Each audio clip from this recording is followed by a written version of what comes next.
जय गुरु जी। संगत जी, बहुत बहुत शुक्राना गुरु जी। आज मैं आपको गुरु जी के ग्रंथ दिव्य आभा में से जो सत्संग सुना रही हूँ, ये दिल्ली के अशोक ग्रोवर अंकल का है। सत्संग का नाम है मृत्यु शैया पर जीवन दान। एक परिवार पिछले 45 वर्षों से राधा स्वामी का अनुयायी था, किंतु उनमें से एक अशोक ग्रोवर गुरु जी के भक्त थे। उन्हें जब अपने संबंधी का फ़ोन आया कि उनके पिता मृत्यु शैया पर हैं, तो वह तुरंत घर गए। उनके पिता को लगातार हिचकियां आ रही थी और चिकित्सकों ने और कुछ कर पाने में अपनी असमर्थता व्यक्त कर दी थी। अशोक गुरु जी को पूरे मार्ग याद करते हुए उनको दिल्ली के अपोलो चिकित्सालय ले गए और उनको गहन सेवा केंद्र में प्रविष्ट किया गया। उनके पिता का रक्त मधु 700 पहुंच गया था। आंतों ने कार्य करना बंद कर दिया था और हिचकियां उनकी भांति धीमी हो रही थी। चिकित्सकों ने आशा छोड़कर उन्हें घर ले जाने का परामर्श दिया। उसी समय अशोक को आभास हुआ कि अब उनके पिता स्वस्थ हैं और चिंता करने की कोई आवश्यकता नहीं है। अशोक को एक आवश्यक कार्य से जाना था, अतः वह गुरुजी की आज्ञा अनुसार बिना किसी सेवक के अपने पिता को चिकित्सालय में छोड़कर चले गए। अगले 2 दिन अशोक अति व्यस्त रहे और उन्हें चिकित्सालय से संपर्क करने का भी समय नहीं मिला। जब वे वापस आए तो उन्होंने अपने पिता को रोते हुए देखा।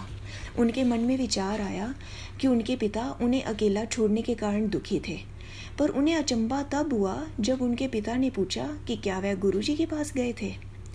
उनके पिता ने बताया कि कैसे अशोक के जाते ही उनके पिता को गुरुजी की सुगंध द्वारा उनकी उपस्थिति का आभास हुआ था और गुरुजी ने कहा, होर भाई राधा स्वामिया की हाल ने तेरे। पिता ने कहा कि उन्होंने बाबा जी राधा स्वामियों के प्रमुख से अपने को बचाने के लिए विनती करी थी, पर गुरुजी ने आकर उनकी रक्षा करी। गुरुजी ने उन्हें परीक्षण पुनः करवाने की सलाह दी। यह कार्रवाई 2 दिन तक चली। इस अवधि में उनके पिता को गुरुजी की सुगंध आती रही। परिणाम आने पर चिकित्सकों को विश्वास नहीं हुआ और अपनी पद्धतियों पर संदेह करने लगे।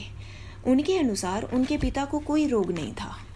उन्होंने एक इंसुलिन इंजेक्शन की सलाह दी, पर अशोक के पिता ने मना करते हुए कहा कि अब उन्हें औषधियों पर विश्वास नहीं रहा और अब सबसे बड़े चिकित्सक गुरुजी के परामर्श से ही उपचार करवाएंगे।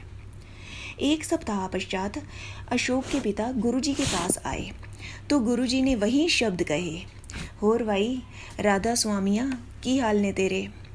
फिर गुरुजी ने उन्हें बताया कि उन्होंने उन्हें नव जीवन प्रदान किया था। यह देखकर कि गुरुजी ने कैसे परिवार प्रमुख की रक्षा करी थी, परिवार के सब सदस्यों ने गुरुजी के पास आना आरंभ कर दिया और यह अनुभव किया कि वह स्वयं ईश्वर के संरक्षण में है। भक्त के उद्योग की रक्षा। इस सत्संग में अंकल बताते हैं कि गुरुजी ने एक बार अशोक को आदेश दिया कि वह अपना कारखाना बंद कर यंत्र औजार आदि सब कुछ बेच दें। अशोक को पता था कि गुरुजी के इस आदेश का पालन करना होगा। अगले 15 दिन अशोक इसमें ही व्यस्त रहे।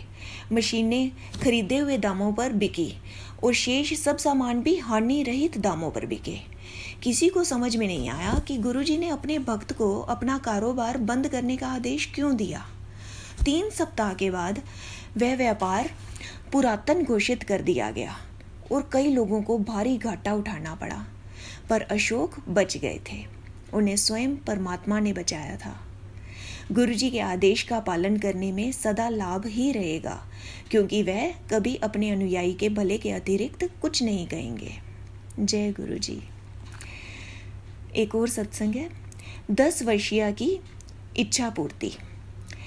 एक दिन अशोक की 10 वर्षीय पुत्री गुरुजी के दर्शन करना चाह रही थी।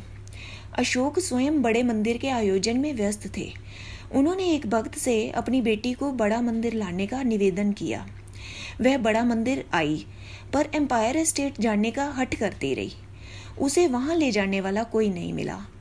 पूरी रात्रि वह रो रो कर गुरुजी से उनके दर्शन के लिए प्रार्थना करती रही।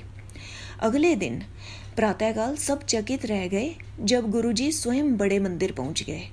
जब अशोक ने उनको बताया कि उनकी बेटी रात को उन्हें याद कर रही थी, गुरुजी मुस्कुराकर बोले कि इसी कारण वह उससे मिलने वहां आए हैं।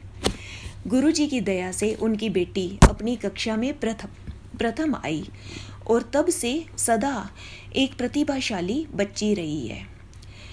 जय गुरुजी। बहुत बहुत शुक्राना गुरुजी।